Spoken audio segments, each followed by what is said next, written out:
आम आदमी है, एक रिक्शा चलाने वाला है, छोटी मोटी दुकान करने वाला है, वो आदमी तो बैंक में ना अपना अकाउंट खुलवाता था, ना उसका बैंक से कोई वास्ता होता था। अब वो उसके लिए क्या वाकई इतना आसान है कि उसके पास बैंक अकाउंट नहीं है तो वो बैंक कर्जा उसको दे देगा? कैसे दे देगा? देखिए, आपकी बात सही है कि उसमें चैलेंजेस ज़्यादा आएंगे। अब एक साथ हर चीज़ रिजॉल्व नहीं हो सकती है। ओवरसीज के लिए भी उतनी ही आसानी है जो यहाँ लोकल्स हैं। जी जी बिल्कुल, मैं ले सकता हूँ, आप ले सकते हैं। अस्सलामुअलैकुम जी। इस वक्त वज़ीर-ए-आज़म पाकिस्तान इमरान खान ने जब ऐलान किया कि 50 लाख घर होने चाहिए पाकिस्तान में, तो कहा जा रहा है करीब 1.5 करोड़ के करीब लोगों को घर मिलना ज़रूरी है, तब जाकर ये शायद घरों की कमी पूरी हो सके। लेकिन वो जो 50 लाख घरों की स्कीम थी उस पर बहुत ज़्यादा सवाल भी उठाए गए, बहुत ज़्यादा मजाक भी उड़ाया गया। लेकिन अब हम ये देख रहे हैं कि उसकी अमली शक्ल भी नज़र आना शुरू हो गई है। इसमें सबसे अहम चीज़ ये है कि जब रियल एस्टेट में काम बढ़ेगा, कंस्ट्रक्शन इंडस्ट्री आगे बढ़ेगी, तो 71 इंडस्ट्रीज़ कहा जाता है कि वो इससे जुड़ी हुई हैं। लेकिन एक इंडस्ट्री सबसे अहम है इसमें, और वो है बैंकिंग सेक्टर। बैंक से कर्जा होगा, लोन होगा, तो ही फिर घरों की स्कीम को आगे बढ़ाया जा सकता है। पहले चीज़ें कदरे मुख्तलिफ थीं, लेकिन बैंक्स को भी उस पर कुछ तहफ़्फ़ुज़ात थे क्योंकि लोगों के लिए भी मुश्किलात थी। अब आसानी पैदा कर दी गई है, गवर्नमेंट बैंकिंग सेक्टर ने मिलकर। अब ये ख्वाब ज़्यादा शायद जल्दी आसान हो जाए लोगों को अपने घर का। तो इसमें बैंक्स क्या कर रहे हैं, आज इस पर भी हम बात करेंगे। और इन सारे चीज़ों में सबसे जो अहम बैंक हम देख रहे हैं अभी तक के सर्विस में, वो पाकिस्तान का एक बड़ा लीडिंग बैंक है और वो है मीज़ान बैंक। आज हम मीज़ान बैंक से मुताल्लिक बात करेंगे कि मीज़ान बैंक इस सारे अमल में क्या कर रहा है और कितनी आसानी है लोगों के लिए इस कर्ज में लेने में। तो हमारे साथ मौजूद हैं इरफान सिद्दीकी साहब, मीज़ान बैंक के फाउंडिंग CEO प्रेसिडेंट हैं। इरफान सिद्दीकी साहब, बहुत शुक्रिया सर, आपने हमें वक्त दिया।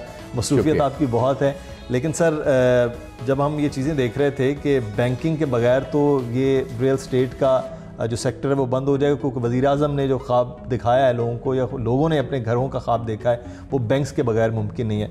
सर, अगर सादा लफ्ज़ों में ये हो कि लोगों के लिए क्या वाकई इतना आसान हो गया है कि आम आदमी को बैंक से कर्जा मिल जाए और वो अपना घर बना सके? राइट, बिस्मिल्लाहिर्रहमानिर्रहीम। बहुत अच्छा सवाल है मदद से। क्या आसान हो गया है? हमारे ख्याल में तो बहुत आसान हो गया है। आई थिंक अभी भी चूँकि बैंक का एक अपना एक ऑरा होता है, लोग आते हुए परेशान होते हैं, कभी कर्ज लिए हुए नहीं होते हैं, तो वो प्री सपोज ये करते हैं कि भाई हम बैंक जाएंगे तो मुश्किलात होगी, जो कि ऑब्वियसली हम इंशाल्लाह जितनी सहूलतें अब बैंक्स ने दी हैं, सिर्फ मीज़ान ने नहीं, सब ने मिल के, और उसमें ऑब्वियसली स्टेट बैंक का बहुत बड़ा किरदार है उसमें, क्योंकि प्राइम मिनिस्टर की स्कीम को पुश करना उनको, तो अब बाकी आसान हो गया ये। अच्छा। हमारे पास कस्टमर्स आए हैं जिन्होंने कहे थे कि भाई हमें बहुत मुश्किल लगता था, ये सोचना भी मुश्किल लगता था कि हम जाएंगे बैंक जाके कर्जा लेंगे, लेकिन जब आए तो अब आसानी नज़र आती है। तो इसका ना आहिस्ता आहिस्ता चीज़ें इफ़ेक्टिवली ट्रिकल डाउन होगी माशरे में कि भाई हम बाकी जाके कर्जा ले सकते हैं। आप अगर अमेरिका में या बरतानिया में, तो वहाँ तो अगर घर लेना है तो आप मॉर्गेज आपको बिल्कुल वैसे ही मिल जाता है जैसे कोई बात ही नहीं है किसी चीज़ की। यहाँ जैसे आजकल गाड़ियों पे लीजिंग वैसी मिलती है। एक ज़माने में मुझे याद है कार लीजिंग भी यहाँ बहुत मुश्किल होती थी कि भाई वो कार लीजिंग कैसे लेंगे, बैंक जाएंगे, उनकी मिन्नतें करेंगे। अब कार लीजिंग बिल्कुल ऑटो पे आ गई है। तो ये वक्त आएगा इंशाल्लाह, और ज़्यादा दूर भी नहीं है, क्योंकि अब हम अपनी ब्रांचेस को भी पुश कर रहे हैं। अब अवेयरनेस सेशंस बहुत हो रहे हैं उसके through media and everything, advertisement ज़्यादा आ रहे हैं इसके। तो अब लोगों को पता चल रहा है कि भाई बाकी कर्जा मिल रहा है, और कर्जा एक अफोर्डेबल लेवल पे मिल रहा है। आप पाकिस्तान में देखें तो इंटरेस्ट रेट्स जनरली बहुत हाई लेवल पे हुआ करते थे, और ऑब्वियसली जब इंटरेस्ट रेट्स ऊपर होते हैं तो आपके मॉर्गेज रेट्स भी ऊपर होते हैं।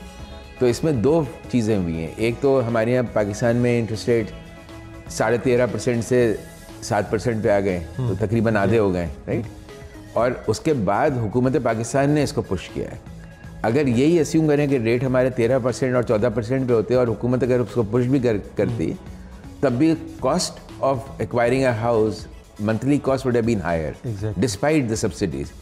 अब रेट्स भी नीचे आ गए हैं और हुकूमत सब्सिडी भी दे रही है, तो दोनों मिलके आई थिंक अब बेहतरीन मौका है कि ये लोग इसका फ़ायदा उठाएं, और बैंक्स भी इसमें आई थिंक थोड़ा सा आगे बढ़ के, not just as a business but I would say as a national cause, कि भाई अगर हुकूमत का ये इंटेंट है कि हम कंस्ट्रक्शन एक्टिविटी को तेज़ करें, लोगों के पास छत हों, तो ऑब्वियसली जितनी एफ्लुएंसी कंट्री में आएगी उतना हमारे बैंक के लिए लॉन्ग टर्म के लिए बेहतर है वो। अच्छा, ये बड़ा एक अहम पॉइंट है कि एक तो बिजनेस बढ़ेगा बैंक्स का, और आपसे ये समझते हैं कि इस सारी स्कीम के साथ बैंक्स का वाकई बिजनेस भी उस तरह से बढ़ेगा, क्योंकि पाकिस्तान में आपको भी मालूम है कि इंडस्ट्री के हवाले से वो सूरत हाल नहीं है और बैंक्स में जितनी इन्वेस्टमेंट होनी चाहिए अनफॉर्चुनेट पाकिस्तान में वो नहीं। तो इस स्कीम से बैंक्स को भी फ़ायदा होगा जहां आम आदमी को फ़ायदा हो रहा है। जी देखें, अब आप सीमेंट ले लें। एक ज़माने में सीमेंट कंपनी कोई आती है कि भाई हमें एक्सपेंशन करना, तो हम कर्जा देने के लिए तैयार नहीं होते उसको, क्योंकि सीमेंट का गलट था। हम ब्लेम करते थे कि कार्टेल हुआ है, लोग अगर प्रोडक्शन ज़्यादा करेंगे तो प्राइसेस नीचे आ जाएगी।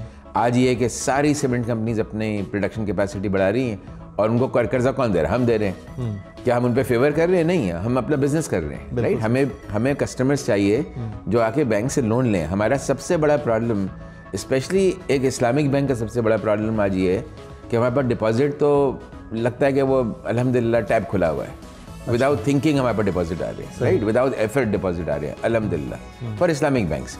रुझान लोगों का आते हैं वो। हमारा सबसे बड़ा मसला ये कि हमारे पास एसेट्स नहीं है कि हम उसको उस पैसे को कहाँ इन्वेस्ट करें, क्योंकि इस्लामिक बैंक के लिए जो गवर्नमेंट सिक्योरिटीज़ हैं जिसको हम सुकूक कहते हैं, वो अब माशाल्लाह अवेलेबल होना शुरू हुए हैं, लेकिन despite a very good run up on that still बहुत लिमिटेड सप्लाई में अवेलेबल है कंपेयर टू कन्वेंशनल बैंक जहाँ पर टी बिल्स और PIBs बहुत हैं।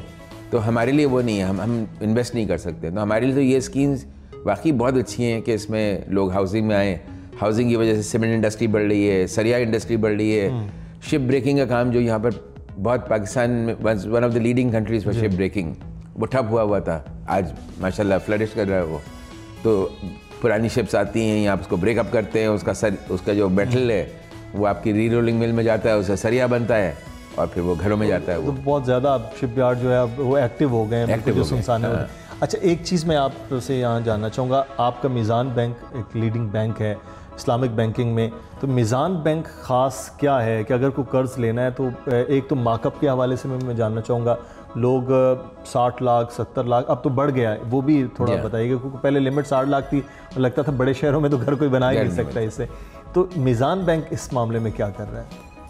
देखिए, मीज़ान चूँकि एक इस्लामिक बैंक है, अल्हम्दुलिल्लाह हम पायनियर से पहला इस्लामिक बैंक था पाकिस्तान में जो लाइसेंस्ड इस्लामिक बैंक था। तो जब लोग घर के लिए, अपनी गाड़ी के लिए कर्जा लेना चाहते हैं, तो चाहे वो खुद इंटरेस्ट बेस्ड ऑर्गेनाइजेशन में भी काम कर रहे हो, लेकिन उनको ये होता है कि भाई दिल का सुकून हमें अपने घर के लिए चाहिए, राइट। एक CFO या ट्रेजरर किसी मल्टीनेशनल में बैठ के इंटरेस्ट बेस्ड कॉन्ट्रैक्ट नेगोशिएट भी करता है, जब अपने घर पे आता है तो वहाँ उसका फुल स्टॉप लग जाता है। बिल्कुल, वो कहता है भाई यहाँ तो मुझे शरीयत के टेंजेंट पे नहीं जाना है। तो अल्लाह के शुक्र से जब एक ऑप्शन अवेलेबल है, एक तो ये ना कि ऑप्शंस अवेलेबल ना हो, बाहर की कंट्रीज़ में हमारे पास इतने फ़ोन आते हैं कि भाई हम लेना चाहते हैं घर, लेकिन शरिया कंप्लाइंट फाइनेंसिंग नहीं है, तो क्या करें हम। तो बहुत सारे लोग बेचारे नहीं लेते हैं घर। वो यहाँ पर अगर वो घर लेना चाहता है और अगर शरिया कंप्लाइंट फाइनेंसिंग अवेलेबल है, चाहे वो कन्वेंशनल की इस्लामिक विंडो से हो या इस्लामिक बैंक से हो, तो ऑब्वियसली उनकी तरजीह होती है कि भाई हम शरई तकाज़ों पे लें, और इसकी कोई कॉस्ट प्रीमियम भी नहीं है।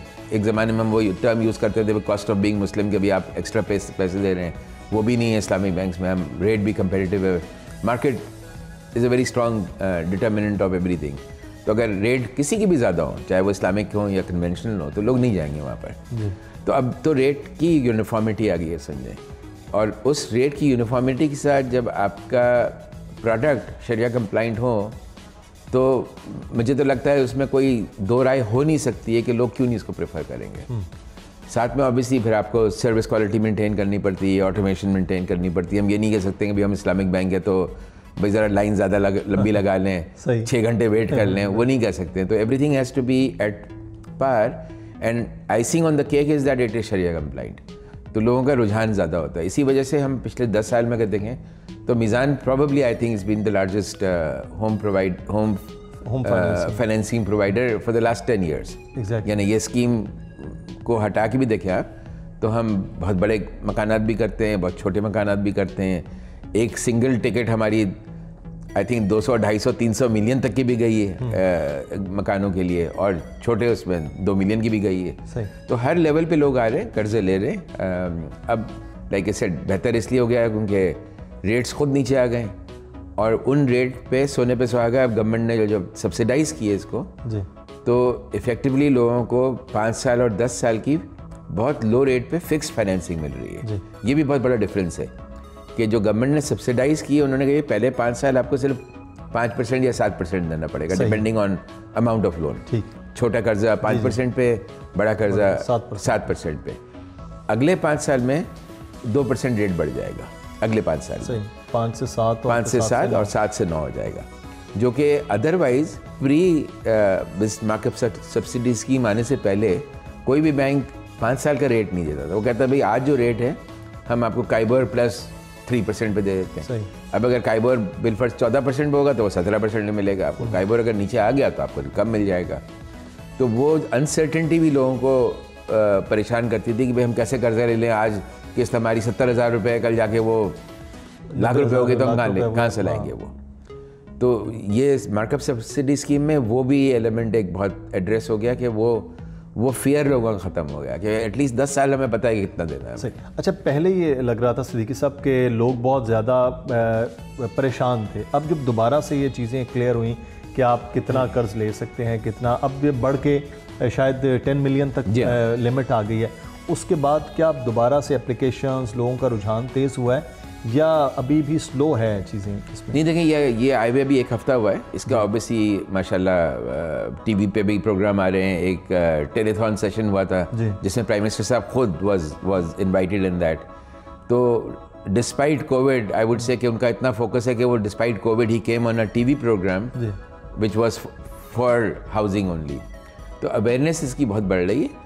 और लेकिन ऑब्वियसली किसी भी चीज़ में आहिस्ता आहिस्ता अवेयरनेस आती है। इसमें जो 2 फंडामेंटल चीज़ें जो फ़र्क आई हैं वो एक तो ये कि लोन का अमाउंट बढ़ गया है। जो सबसे ज़्यादा इंपॉर्टेंट चीज़ यही है, पहले ये था कि आप जो घर खरीद रहे हैं वो 1 साल से ज़्यादा पुराना घर ना हो। तो that mean you need a new housing. In fact मैंने 2 कहा, वो 2 से ज़्यादा कई इंपॉर्टेंट चीज़ें हैं। तो घर बिल्कुल ब्रांड नहीं होना चाहिए, राइट। वो 0 मीटर घर बने हुए उस स्पेसिफिकेशन के अवेलेबल नहीं थे जो कि भाई वो 850 स्क्वायर फुट से कम हो इन वन कैटेगरी और 1100 स्क्वायर फुट से कम हो इन हायर कैटेगरी। अब वो आप अगर गाँवों में चले जाएं जहाँ ज़मीनें सस्ती हैं तो वहाँ 850 स्क्वायर फुट का कोई घर बनाता ही नहीं है। वो कहता है फ़ायदा क्या बनाने का, बिकॉज वो जॉइंट फैमिली सिस्टम में होता है। वो भाई भी वहीं रहते हैं, वो भी वहाँ रहता है, और वो जितना शहर में बन रहा है उतने में उसमें वहाँ बहुत बड़ा घर बन जाता था। तो वहाँ पर लोग कहते थे भाई तो घर जो बने हुए हैं वो सारे बड़े बने हुए हैं वो। तो अब एक तो गवर्नमेंट ने अब ये कैपिंग हटा दी है कि अगर आप ज़मीन आपकी अगर 125 गज़ है या 250 गज़ है 2 टियर्स में, तो मैं मकान कितना ही बनाओ उस पर अब मसला नहीं है। और अपार्टमेंट में उन्होंने 850 और 1100 की जो थी उसको अब उन्होंने बढ़ा के 2000 तक ले गए, जो कि बहुत एडिक्वेट होता है। वो 2000 में ज़्यादातर अपार्टमेंट्स सी में फॉलो जाते हैं। तो वो कैपिंग हट गई है फर्स्ट टाइम, यानी 1 साल पुराने की कैपिंग हट गई है। लेकिन बाय द वे ये जो 1 साल पुराने की कैपिंग जो उन्होंने हटाए वो टेम्प्रेरी है, वो सिर्फ 2 साल के लिए।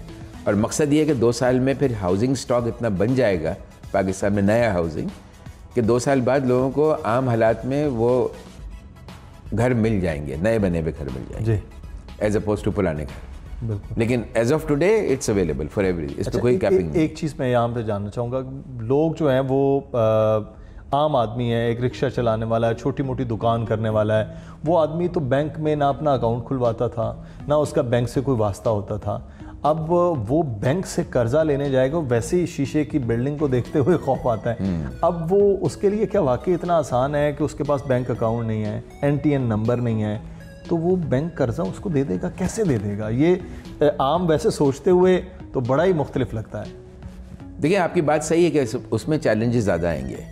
हमें इकोनॉमी के लिए क्या देखना है, हमें अगर अस्यूम करेंगे एक शख्स है जिसकी तनख्वाह 40,000 रुपये है, राइट, किसी अच्छी कंपनी में काम कर रहा है, वो बेचारा वही उतनी मुश्किल में था जितना वो रिक्शा वाला मसले में। उसको भी घर नहीं मिलता था, इसको भी घर नहीं मिलता था, राइट।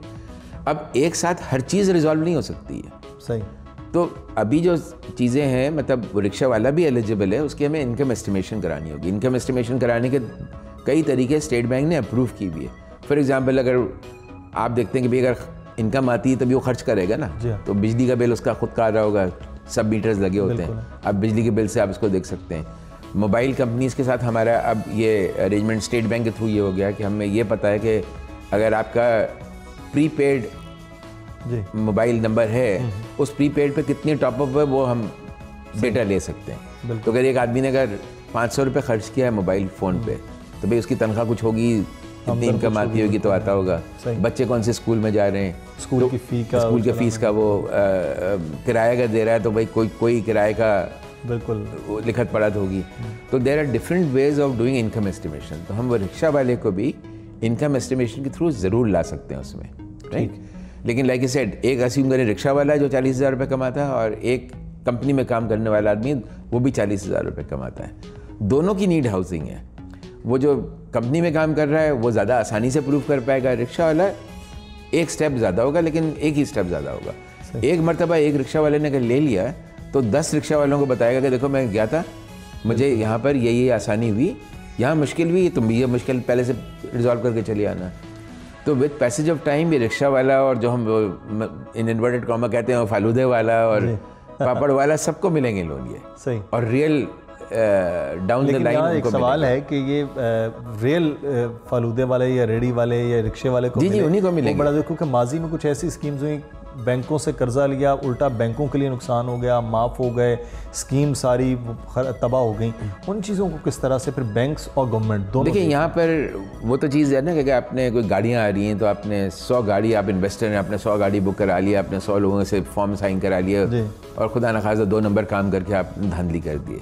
यहाँ घर लेना बहुत मुश्किल काम है, उसका रजिस्ट्रेशन फ्रॉम दी KBCA और जो भी आपके लाहौर डेवलपमेंट अथॉरिटी CDA जहाँ भी इसकी अथॉरिटीज़ हैं।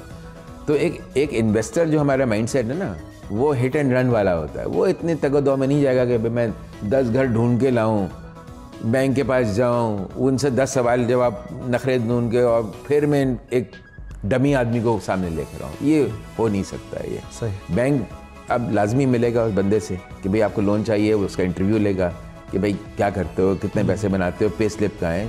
तो the buyer will be genuine buyer, because 10 non genuine buyer को इकट्ठे करके लाना, एक डमी बना के लाना एज एन इन्वेस्टर आसान काम नहीं है। बिल्कुल मैं ये नहीं कह रहा हूँ कि नहीं हो सकता है, लेकिन वो जो इन्वेस्टर है ना वो इतनी तगदो में जाएगा नहीं वो कि यार मैं फिर एक घर यहाँ ले रहा हूँ, एक घर वहाँ ले रहा हूँ, कोई एक स्कीम में तो नहीं ले रहा है ना वो। तो practically speaking there is too much of a problem for a non genuine person to go through this route. तो बेचारा जो जेन्युइन बंदा है, जिसकी छत नहीं है, जिसके पास घर नहीं है, वो इसमें आएगा ज़रूर। वो आएगा और वो अपना डॉक्यूमेंट सेल नहीं कर देगा 10,000 रुपये पे एक इन्वेस्टर को। अच्छा, एक चीज़ हमारे बहुत ज़्यादा जो लोग हैं ओवरसीज़ हैं, लेबर्स बहुत ज़्यादा काम करती मिडिल ईस्ट में, बाकी यूरोप अमेरिका तक, उनकी फैमिलीज़ यहाँ हैं, उनको भी ऑब्वियसली घर का बड़ा होता है। तो ओवरसीज़ के लिए भी उतनी ही आसानी है जो यहाँ लोकल्स हैं। जी बिल्कुल, मैं ले सकता हूँ, आप ले सकते हैं जी। इसमें शर्त जो है वो पाकिस्तानी नेशनल होना है, चाहे उनके पास ID कार्ड हो या नाई कार्ड हो, दोनों पे अवेलेबल है ये। ऑब्वियसली हमें ओवरसीज़ के लिए ओवरसीज़ की उसकी इनकम एवैल्यूएशन करनी होगी। ओवरसीज़ में आम हालात में इनकम एवैल्यूएशन निस्बतन ज़्यादा आसान होती है, बिकॉज वहाँ पर कोई ना कोई जब बंदा गया है यहाँ से, बिल्कुल वो जेन्युइन तो वो कोई ना कोई वीज़ा होगा उसका वीज़ा के पीछे एम्प्लॉयमेंट होगी, तब काम कर रहा होगा। वहाँ ये नहीं होगा कि भाई मैं तो बस कुछ है ही नहीं, आगे पीछे मैं रिक्शा चलाता हूँ, वैसा नहीं होगा वो अगर टैक्सी ड्राइवर भी होगा तो एक कंपनी में टैक्सी ड्राइवर होगा या टैक्सी उसके नाम पर होगी, तो उसका बैंक अकाउंट होगा वहाँ पर। तो वो चीज़ें अभी तक नॉन रेसिडेंट पाकिस्तानीज़ की एप्लीकेशन ज़्यादा आई नहीं बैंक्स में, लेकिन बिकॉज ये स्टॉक भी अवेलेबल नहीं था, बट इंशाल्लाह आएंगी तो I personally feel those will be as easy to handle. सही, क्योंकि वहाँ लोग जो मौजूद हैं वो यहाँ घर बनाना चाहते हैं, लेकिन वो जो लेबर्स हैं वहाँ लेबर हैं, वो उस तरह काम करते हुए आपको मालूम है कि वो इतनी इनकम नहीं हो कि फौरी तौर पर बड़े शहर जैसे लाहौर, कराची, इस्लामाबाद, तो वहाँ पर वो घर बनाया जा सके। इरफान साहब बहुत शुक्रिया सर, आपने बड़ा सादा और आसान लफ्ज़ों में हमारे नाज़रीन के लिए, देखने वालों के लिए चीज़ें कर ली कि ये चीज़ें उतनी आसान और सादा हैं, लेकिन यह है कि बैंक तक आपने पहुँचना है, जो चीज़ें प्रोवाइड हैं वो देनी है, और उसके बाद आप आसान साथ पर और आसान शराइत पर वो हासिल कर सकते हैं कर्ज़, और उसके बाद अपना घर बना सकते हैं। बहुत शुक्रिया इरफान साहब, आपने हमें वक्त दिया। अपना ख्याल रखिएगा नाज़रीन। अगर कोई सवाल हो तो ज़रूर आप कमेंट में पूछ सकते हैं। हम इसी तरह से एक्सपर्ट्स के साथ गुफ्तगू में आपके उन सवालात को वो कैटर करेंगे और आप जवाब देंगे। तब तक के लिए इजाज़त दीजिए। अल्लाह हाफ़िज़।